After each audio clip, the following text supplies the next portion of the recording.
आप सभी को हिंदी दिवस की हार्दिक शुभकामनाएं।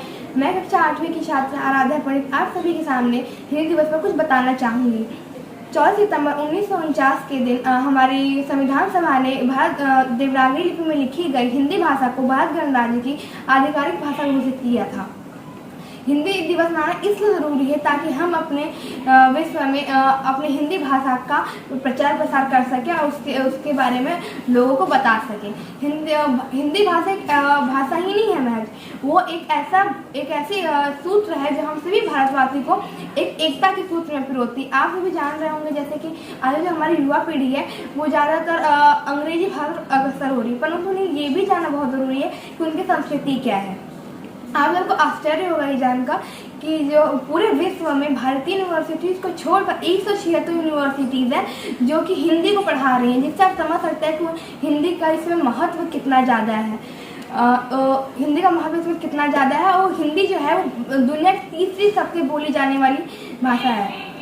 इसीलिए हम 14 सितंबर को हम एक शपथ लेते हैं कि हम अपनी संस्कृति को नहीं भूलेंगे। हम जो अपने आगे जो हम सीख रहे हैं या फिर जो हम और भी जो भाषा हम सीख रहे हैं उसके साथ हम अपनी हिंदी को भी साथ में लेकर चलेंगे, हम उसको भी उतना ही सम्मान देंगे। धन्यवाद। हिंदी दिवस की हार्दिक शुभकामनाएं। मैं अनन्या पंडित और मैं क्लास 8 अ की छात्रा हूँ। मैं आज आप सभी के सामने एक कविता प्रस्तुत करने वाली हूँ। मेरे कविता का नाम है जीवन का रहस्य।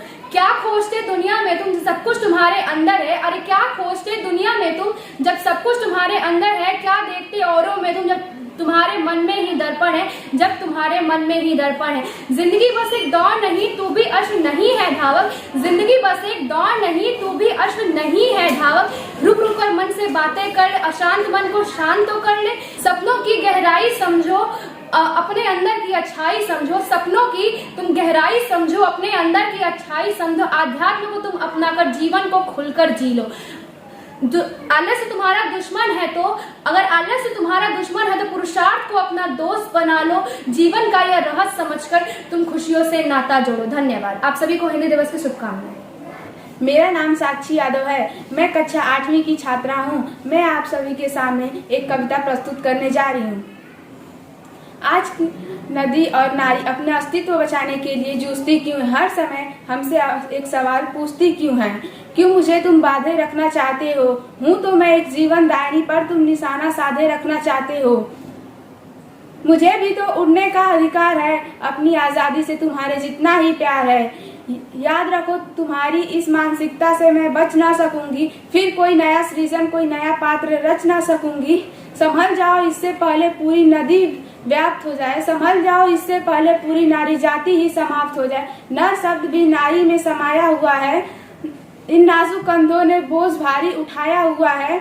आज ही प्रण करोगी तुम इनका सम्मान करोगे, एक इंसान की इज्जत कर इंसान बनोगे। सुप्रभात, मेरा नाम आर्या जायसवाल है। आज हिंदी दिवस के उपलक्ष्य में मैं आपके सामने एक कविता प्रस्तुत करने जा रही हूँ। प्यारे भैया प्यारी बहना, मम्मी पापा जी से कहना, इस छुट्टी में जाना है, देख हिमालय आना है। जब पहाड़ पर आओगे हवा तुम्हें सहलाएगी, स्वागत प्यारे बच्चों का कर मन मन मुस्काएगी। नदियों की कलकल लहरें अनुभव संगीत सुनाती है, जंगल की सारी सौलहरी गीतों में ढल जाती हैं। गहरी घाटे कहे सुनो, गहराई से करो विचार, चढ़ना और उतरना होगा तुम नदियों कर पाओगे पार। कठिन चढ़ाई कभी कभी कठिन परीक्षा लेती है, फिर ढलान धीरे धीरे सारी थकान हर लेती है। धन्यवाद।